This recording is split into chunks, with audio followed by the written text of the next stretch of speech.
Welcome to Storytime with Miss Sarah. Today, we'll be reading one of my favorite stories, The Tale of Jemima Puddle-Duck, written and illustrated by Beatrix Potter. This is the story of Jemima Puddle-Duck, who was annoyed because the farmer's wife would not let her hatch her own eggs. Indeed, no one believed that Jemima had the patience to sit on her eggs and keep them warm. So she decided to make a nest far away from the farm. She set off one fine afternoon along the cart road that leads over the hill. When she reached the top, she saw a wood in the distance. She thought that it looked a safe, quiet spot. She ran downhill a few yards, and then she jumped off into the air. Jemima flew over the treetops until she saw a clearing in the wood. Jemima landed and waddled about in search of a dry nesting place.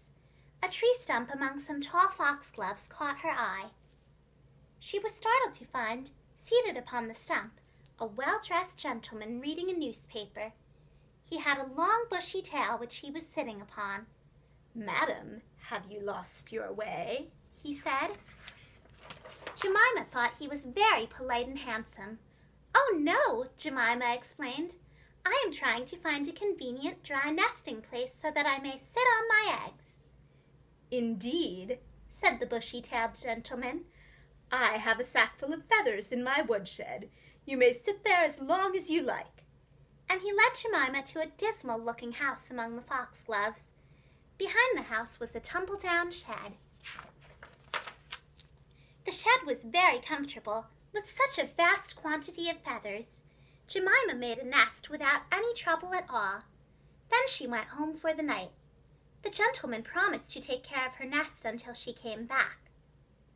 Jemima Puddle-Duck came every afternoon, and she laid 9 eggs in the nest. The foxy gentleman admired them immensely. He would turn them over and count them when Jemima was not there. Then one day, the gentleman said to Jemima, "We shall have a dinner party.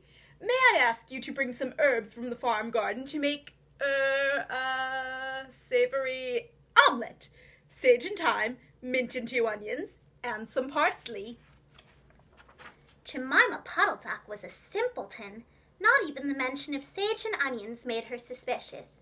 She went around the farm garden, nibbling off snippets of all the different sorts of herbs that are used for stuffing roast duck. She waddled into the kitchen to fetch some onions. On the way out, she met Cap, the collie dog. "What are you doing with those onions?" Cap asked. Jemima told Cap the whole story. He listened carefully and asked Jemima for the exact position of the shed. Then Cap went into the village to look for 2 foxhound puppies who were out on a walk with the butcher. Meanwhile, Jemima waddled back towards the wood. She was rather burdened with bunches of herbs and 2 onions in a bag. When Jemima alighted opposite the house of the bushy, long-tailed gentleman, he quite jumped. "Come into the house as soon as you have looked at your eggs," he said to her. He spoke very harshly. "Give me the herbs for the omelet. Be sharp," he said. Jemima Puddle-Duck had never heard him speak like that. She felt surprised and uncomfortable. While Jemima was inside, she heard pattering feet around the back of the shed.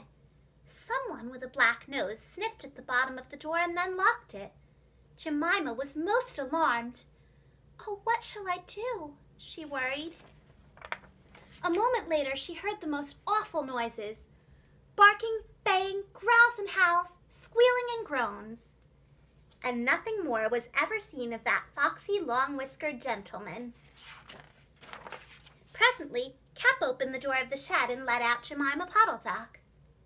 Unfortunately, the puppies rushed in and gobbled up all the eggs before Cap could stop them. Cap and the puppies took Jemima home to the farm. She was in tears on account of those eggs. Jemima laid some more eggs in June, and this time she was allowed to keep them.